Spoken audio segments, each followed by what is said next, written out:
Tele Brasil Notícias.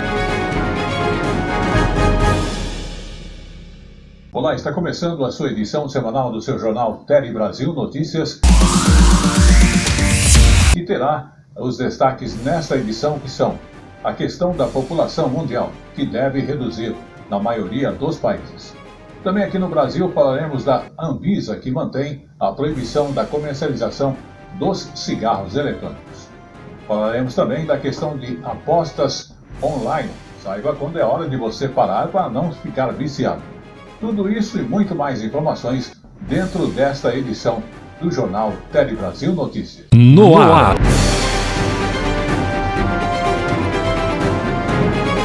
Tele Brasil Notícias. E começamos essa edição falando da população do mundo, que, aliás, deve se reduzir na maioria dos países. Exatamente, até o fim deste século, a grande maioria, então, dos países vão deixar aí de ter a taxa de fertilidade que garantem a reposição populacional, ou seja, a manutenção e o aumento do número de pessoas na Terra. Vamos conferir. É isso mesmo. Segundo o estudo publicado na revista científica Lancet, que teve a participação de pesquisadores de várias partes do mundo, inclusive de um pesquisador brasileiro da Fiocruz, a população humana está se reduzindo aqui no nosso planeta. E essa notícia ela tem aspectos positivos e negativos. Por um lado, o excesso de pessoas na Terra causa uma grande devastação na natureza e uma pressão sobre a alimentação e também sobre os recursos de água. Mas, por outro lado, indica que a população mundial, e inclusive o Brasil, está envelhecendo a passos largos. Por exemplo, nos anos de 1950, era comum as famílias terem até 6 filhos. Já nos anos de 1980, o número de filhos por família caiu para 4. E agora, mais recentemente, as famílias em 2021 estão na cerca de 2 filhos por família. Segundo a pesquisa, no ano de 2050, a taxa de fertilidade aqui no Brasil cairá para apenas 1,57, ou seja, ficará bem abaixo da taxa de reposição de 2,1, que é considerada a taxa de equilíbrio. E esse envelhecimento da população brasileira acende um alerta para a necessidade de políticas públicas urgentes para atender a esta grande massa de idosos aqui no Brasil. Em outras palavras, o Brasil está deixando de ser um país de jovens e nós precisamos nos preparar para isso. Vamos falar agora do governo federal e do programa Acredita, que na realidade ele dá acesso a crédito e renegociação de dívidas dos pequenos negócios. Porque a grande reclamação é que a pessoa que tem um pequeno negócio, para conseguir um financiamento, é difícil, né? É claro que a situação ainda piora se esta pessoa ainda tiver dívidas. Então, esse novo programa, ele promete tanto ampliar o acesso ao crédito, quanto renegociar, então, as dívidas dos microempreendedores individuais. Vamos observar. Faz 7 meses que a Ana Carolina fabrica e vende velas aromatizadas. Investiu mais de R$20 mil no negócio que ainda está se pagando. A ideia dela é primeiro se livrar de algumas dívidas e depois expandir o negócio. Você acha que você vai conseguir pagar, mas você não vendeu o suficiente, então você atrasa, então isso te traz uma instabilidade muito grande. Poder pagar, né, ter um acordo aí para conseguir pagar todas as dívidas e assim conseguir mais crédito. O programa lançado hoje pelo governo, chamado de Acredita, traz 4 iniciativas. Uma delas está sendo chamada de Desenrola dos Pequenos Negócios e vai contar com uma plataforma para renegociação de dívidas. O foco são os microempreendedores individuais, as micro e pequenas empresas com faturamento bruto anual de até R$4,8 milhões, com dívidas bancárias não quitadas. A ideia é que as renegociações sejam feitas até o fim do ano, com descontos e taxas de juros abaixo das praticadas no mercado. Junto com a renegociação, o governo também lançou outras medidas para estimular o crédito no país. Uma delas vai oferecer empréstimos aos donos de negócios que estejam inscritos no Cadastro Único, o CAD Único. Uma outra promete movimentar o mercado imobiliário com a concessão de crédito com taxas mais acessíveis para a classe média.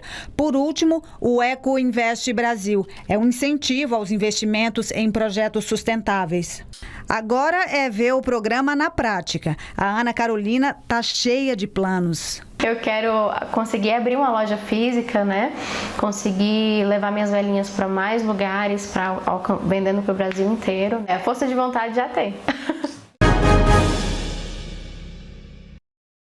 Vamos falar agora de saúde, a questão da Anvisa, que mantém a proibição da comercialização do cigarro eletrônico. Então, a Agência Nacional de Vigilância Sanitária, a Anvisa, manteve a decisão de 2009 que proíbe a fabricação, a comercialização e a importação dos cigarros eletrônicos. Uma consulta pública debateu uma possível regulamentação. Porém, ao longo do dia, especialistas em saúde e usuários do cigarro eletrônico participaram das discussões entre manter a proibição ou regulamentar o setor sob o argumento de combater o mercado ilegal. Mas vamos observar com mais detalhes. No dia, especialistas em saúde e usuários dos cigarros eletrônicos participaram da discussão entre manter a proibição ou regulamentar o setor sob argumento de combater o mercado ilegal. Os servidores da educação. O governo propõe reajuste a servidores da educação para 2025 e 2026. Então, representantes de professores e servidores federais do ensino, que acabam estando em greve desde o último dia 15 de abril, passaram o dia nessas negociações com o governo e também a reestruturação da carreira e o reajuste salarial. Vamos observar aí, teve até uma proposta aí por parte do governo. Essa rodada de negociações terminou agora há pouco e o governo renovou as propostas que já havia feito às categorias, né? Aos professores universitários ofereceu um reajuste de 9% para 2025 e 3,5% para 2026, mas sem previsão de correção salarial para este ano. No caso dos técnicos e servidores da educação, a proposta foi praticamente idêntica, houve apenas uma diferença para mais, no caso de 2025, com uma correção ali na casa de 9,5%. Nos dois casos, a previsão é que esses pagamentos sejam feitos já a partir de janeiro e não mais em maio, como estava previsto inicialmente. Ainda não dá para dizer quando que essa greve deve terminar, porque essas propostas devem ser levadas, então, para a negociação, para a deliberação entre os trabalhadores em assembleias que devem acontecer entre segunda e quinta-feira da semana que vem. Nós temos aqui também alguns números importantes que mostram a dimensão dessa greve. São 220 mil técnicos e servidores da educação e outros 120 mil professores universitários. Portanto, duas categorias importantes para o funcionamento da educação no Brasil, né, nos ensinos superior e também técnico. A gente tem essa greve, essa paralisação que começou no último dia 15, veio crescendo, né, e agora com essas negociações a previsão é que leve mais alguns dias para a conclusão, aí, para a gente saber o desfecho dessa história. Inicialmente, eles estavam pedindo reajuste de 22%, divididos em 3 parcelas, sendo que a primeira deveria ser paga ainda neste ano. O governo deixou claro que, para este ano, o orçamento já está fechado e que não haveria condições para conceder esse reajuste. A gente vai seguir acompanhando essa história para ver quando é que essa greve vai terminar. Vamos agora, então, falar de economia, porque a renda dos brasileiros aumentou, mas a questão da desigualdade permanece aí. O IBGE divulgou uma pesquisa que revelou o rendimento da população aqui no Brasil. Os números mostraram, no geral, que a renda do brasileiro cresceu no ano de 2023. Porém, é interessante esse aspecto, os moradores do Norte e Nordeste continuam recebendo menos que o restante do país. Mas no ano passado foram os que mais tiveram aí um aumento em seus rendimentos, ou um crescimento real aí nos rendimentos. Vamos observar. Estudo do IBGE aponta que, em 2023, quase 65% da população brasileira possuía algum tipo de rendimento, mas que em 2022, quando esse índice era de 62%. Houve aumento nos ganhos recebidos com salários e também com outras fontes de renda, como benefícios sociais, aluguel e bolsas de estudo. E isso em todas as regiões do país. Mas a pesquisa revela também a desigualdade brasileira. No ano passado, quase 58% dos moradores da região norte tinham alguma forma de renda. No sul, o percentual era de quase 69% das pessoas. Em Santa Catarina, uma pessoa da faixa mais pobre recebeu, em média, R$ 889 por mês em 2023. No Maranhão e Acre, R$ 295 por mês. Apesar de ainda ganharem menos que o resto do Brasil, nortistas e nordestinos das faixas de renda mais baixas foram os que mais aumentaram os ganhos nos últimos anos. No norte, o rendimento médio mensal de uma pessoa pobre subiu de R$ 275 em 2019, primeiro ano do governo de Jair Bolsonaro, para R$ 398 em 2023, primeiro ano do governo Lula. Crescimento de quase 45%. No Nordeste, o aumento foi de 32% no mesmo período. De acordo com o IBGE, o cenário mudou por conta do aumento do salário mínimo, da melhoria do mercado de trabalho e de benefícios sociais. Em 2019, 14% dos lares brasileiros recebiam o Bolsa Família. Em 2023, o programa cresceu e chegou a 19% dos domicílios. Do total de casas que recebem o Bolsa Família em todo o país, mais de 35% estão no Nordeste. Em segundo lugar, vem o Norte. Vamos voltar a falar da faixa de isenção do imposto de renda. O Senado aprovou essa nova faixa de isenção do imposto de renda pessoa física. Então, quem ganha até 2 salários mínimos, ou 2.824, não terá que pagar imposto de renda. Antes, estava isento quem recebia até R$ 2.112 por mês. A mudança, que foi aprovada pelo Senado, e agora também segue para a sanção da Presidência da República. A isenção no imposto de renda está em vigor desde fevereiro, por meio de medida provisória, mas precisava ser validada pelo Congresso Nacional. De acordo com a nova tabela, a faixa de isenção vai até R$ 2.259 mensais. Só que na prática beneficia quem ganha até R$ 2.824 por mês, já que a lei autoriza desconto simplificado de 25% sobre o valor do limite de isenção. Portanto, não é cobrado imposto sobre a diferença de R$ 564,80. Segundo o governo, a medida vai beneficiar cerca de 8 milhões de brasileiros. Este projeto dá sequência à política do governo do presidente Lula de iniciar a correção da tabela do imposto de renda. O senador Carlos Viana, do Podemos de Minas Gerais, apresentou emenda para conceder isenção a quem ganha até 3 salários mínimos,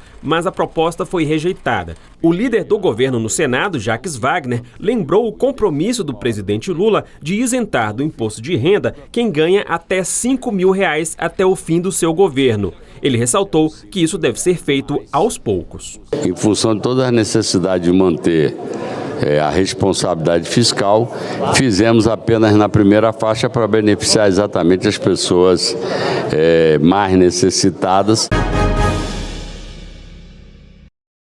Vamos agora conversar um pouquinho sobre a questão de cuidados e falta de tempo, porque você trabalha o tempo todo.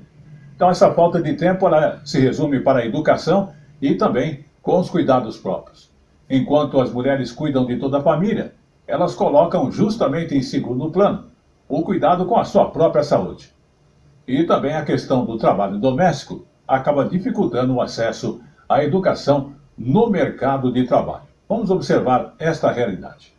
O ato de cuidar muitas vezes é visto como algo natural, feito por um grupo específico com certa vocação para assumir essas tarefas. E esse encargo fica quase sempre nas costas das mulheres.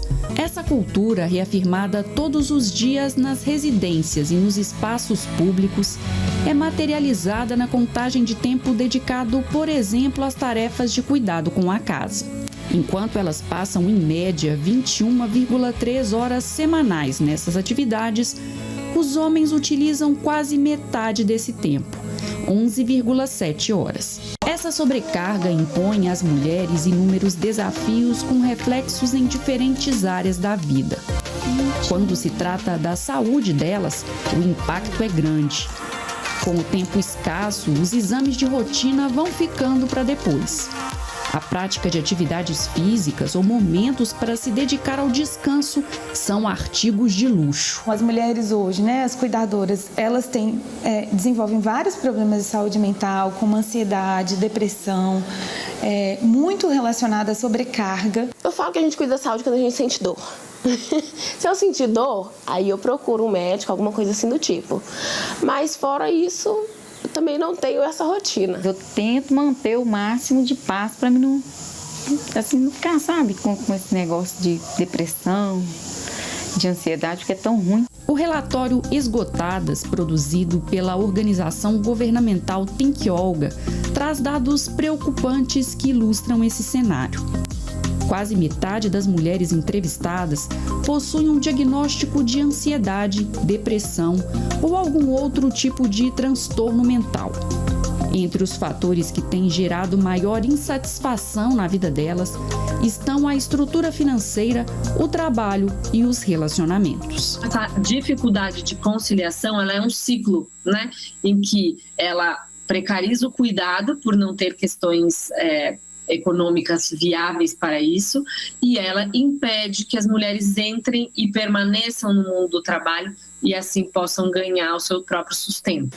De acordo com dados do IBGE, 2,5 milhões de mulheres não conseguem trabalhar fora porque precisam cuidar de um parente ou das tarefas domésticas. Atividades que impactam também no acesso à educação.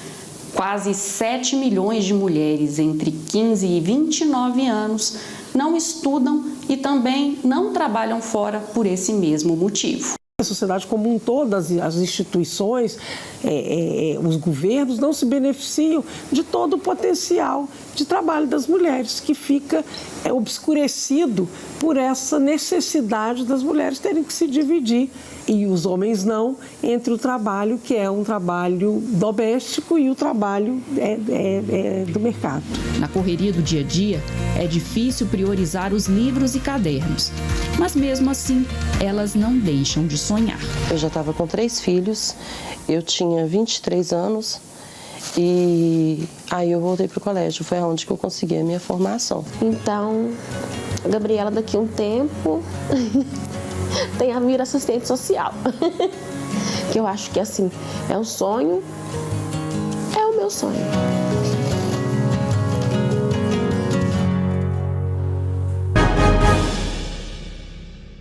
E chegou agora no Tele Brasil Notícias, o nosso Momento Jurídico. O Momento Jurídico mostra que não cabe alteração dos beneficiários de seguro de vida se o segurado acorda em juízo manter a ex-esposa como beneficiária do seguro. Vamos observar. Segurado que se obrigou a manter ex-esposa em seguro de vida por acordo judicial não pode retirá-la unilateralmente. O caso envolveu uma mulher que ajuizou a ação contra uma seguradora para anular a nomeação dos beneficiários de seguro de vida deixado pelo ex-marido falecido, que refez a apólice após o segundo casamento e a excluiu da relação de favorecidos. No entanto, ela provou que na época do divórcio havia feito um acordo com o segurado de que seria a única beneficiária, mas o juízo de primeiro grau julgou improcedente o pedido de anulação por considerar que a seguradora agiu de boa fé ao pagar a indenização securitária aos beneficiários registrados na apólice. O Tribunal de Justiça do Paraná reformou a sentença e determinou que a mulher recebesse a indenização. O entendimento foi de que o acordo de divórcio tornava ilícita a exclusão dela como beneficiária do seguro. Em recurso especial ao STJ, a seguradora defendeu que o pagamento era válido e que não poderia ser responsabilizada por seguir o disposto na apólice, em situação de aparente legalidade. O relator na terceira turma, ministro Ricardo Vilas Boas Cueva, explicou que o Código Civil permite a substituição de beneficiários pelo segurado, a menos que a indicação esteja vinculada à garantia de alguma obrigação ou o próprio segurado tenha renunciado ao benefício. Para o ministro, no caso analisado, o direito garantido à ex-esposa foi desrespeitado e, assim, negou provimento ao recurso especial. O colegiado entendeu por unanimidade que o pagamento feito aos credores aparentes não poderia ser reconhecido, pois a seguradora agiu de forma negligente ao não tomar o cuidado de verificar quem, de fato, tinha direito a receber o benefício.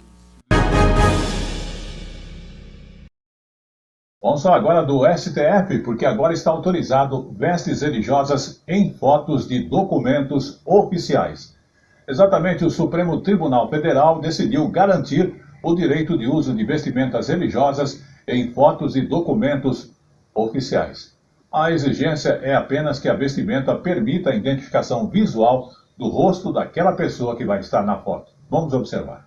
Olha, os ministros entenderam que a Constituição não impede, o uso desse tipo de acessórios ou roupas religiosas aí na foto do documento oficial, como, por exemplo, a Carteira Nacional de Habilitação ou o RG. Todos seguiram o voto do relator, o ministro Luiz Roberto Barroso. Ele considerou que a proibição, nesse caso, aí sacrificaria de forma excessiva a liberdade religiosa. Além disso, não teria tanta relevância para a segurança pública. O caso teve origem após uma freira ter sido impedida aí pelo Detran do Paraná de apresentar aí na Carteira Nacional de Habilitação a foto do seu hábito religioso, uma foto com seu hábito religioso. Portanto, Luciano, está liberado na foto dos documentos oficiais, o traje, aí o hábito da freira, mas isso vale também para outras religiões. A única exigência, eu reforço, é que esses acessórios ou roupas não podem impedir a identificação da pessoa, ou seja, o rosto precisa estar visível. A decisão tem repercussão geral.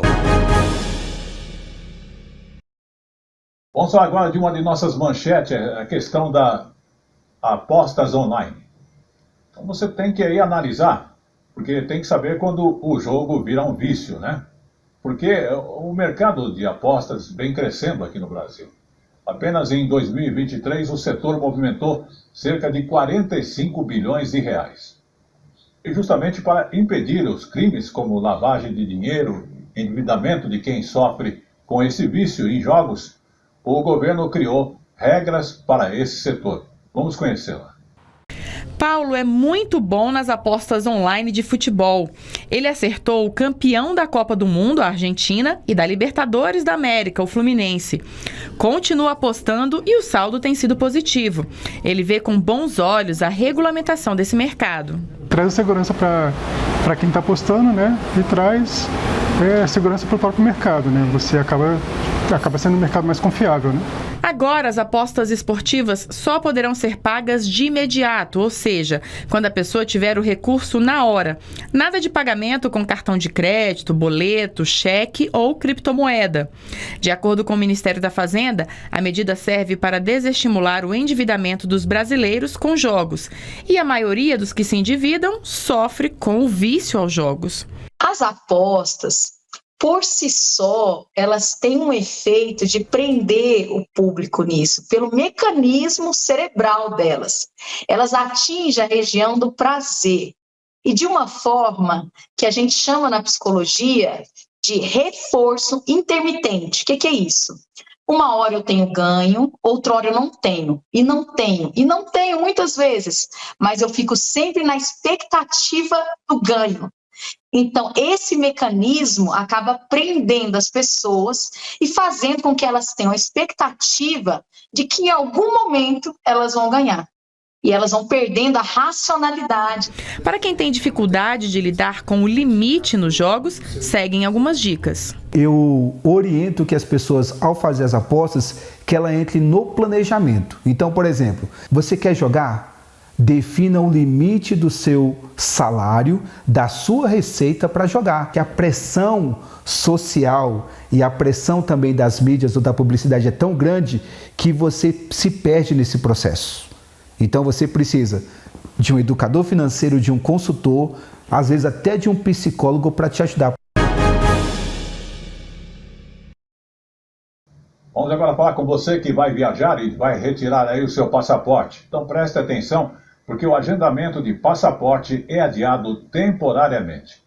Então se você está programando aí a viagem para o exterior e precisa tirar ou renovar o passaporte, preste atenção. A Polícia Federal suspendeu temporariamente o agendamento da emissão de passaporte feito pela internet. É uma verificação de segurança no próprio site e outras questões envolvendo o trabalho feito aí para que você possa ter o seu passaporte. Olha, esse serviço foi interrompido por precaução após uma suspeita de tentativa de invasão no sistema da Polícia Federal. A instituição afirma que está investigando o crime e também verificando a integridade do sistema. Segundo a Polícia Federal, essa indisponibilidade temporária não afeta os serviços que foram agendados previamente. Então, quem tiver feito um agendamento para a retirada do passaporte vai conseguir ter esse atendimento na hora e no dia que foi marcado. Para aquelas pessoas que não têm viagem programada nos próximos 30 dias, a recomendação é aguardar a normalização desse sistema. Já para quem precisa viajar, é importante entregar toda a documentação que comprove a urgência dessa viagem para a unidade emissora de passaporte mais próxima. Pois é, como eu falo sempre, tudo que é bom dura pouco. Queremos agradecer a sua atenção em outros países e aqui também no Brasil. Nós tivemos essa semana o Dia Mundial do Livro. É uma data que foi criada pela Unesco para incentivar a leitura e também homenagear os autores e promover os debates sobre os direitos. E também a questão do acesso à leitura. E o objetivo de celebrar essa data é uma coisa muito importante, porque a Associação Nacional de Livros criou esta campanha com o objetivo de apoiar o mercado literário. Vamos observar. O livro traz a vantagem de a gente poder estar só e ao mesmo tempo acompanhado. A citação de Mário Quintana traz reflexões sobre o benefício do hábito da leitura. Só no Brasil são 100 milhões de leitores. E para Adriana, ler é uma forma de aprender sobre o mundo e sobre a própria consciência. Ler nos ajuda a nos entender e nos mostrar para o mundo, porque acho que a partir do momento que a gente tem repertório de leitura, a gente consegue entender um pouco mais sobre nós mesmos, pela identificação e pelo estranhamento, e a gente consegue entender o mundo que está ao nosso redor. No Brasil, existem hoje cerca de 25 milhões de compradores de livros. Nos últimos anos, o mercado passou a contar com livros digitais como este e também com audiobooks, muitas vezes narrados pelos próprios autores. Mas, de acordo com a CBL, Câmara Brasileira do Livro, os índices de leitura no país ainda são baixos. Para criar novos leitores, a CBL defende a elaboração de um plano nacional que olhe para o setor. O Plano Nacional do Livro e Leitura, ele tem uma visão global de como incentivar a leitura. Passa pela formação de mediadores, passa pela preparação dos próprios professores. Neste Dia Mundial do Livro, a campanha Visite uma Livraria convida a todos a apoiar lojas como esta aqui de Brasília, criada há quase 40 anos.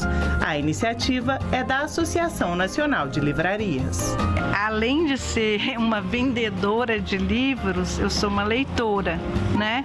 Que eu acho que até para você ter um negócio no ramo de livros, você tem que gostar. É muito bom ser lembrado nesse dia. Um livro é um brinquedo feito com letras, escreveu Rubem Alves. Kelton concorda com o cronista brasileiro e ajuda outros leitores a criar seus próprios parques de diversões literários. Você vai tendo uma noção através de outros leitores, de outras referências e formando esse mapa mental de alguns elementos de gênero que pode ajudar uma pessoa a ter esse hábito, né? Você vai conversando com essa pessoa e vai tentando entender o que ela pode gostar, né?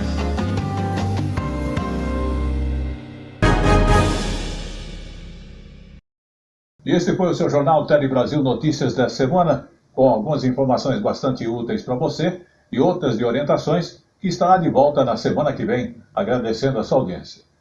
Queremos agradecer também todo o apoio técnico de nossa equipe no trabalho para o Tele Brasil Notícias chegar semanalmente até a sua mão ou a sua casa através da internet. Até lá.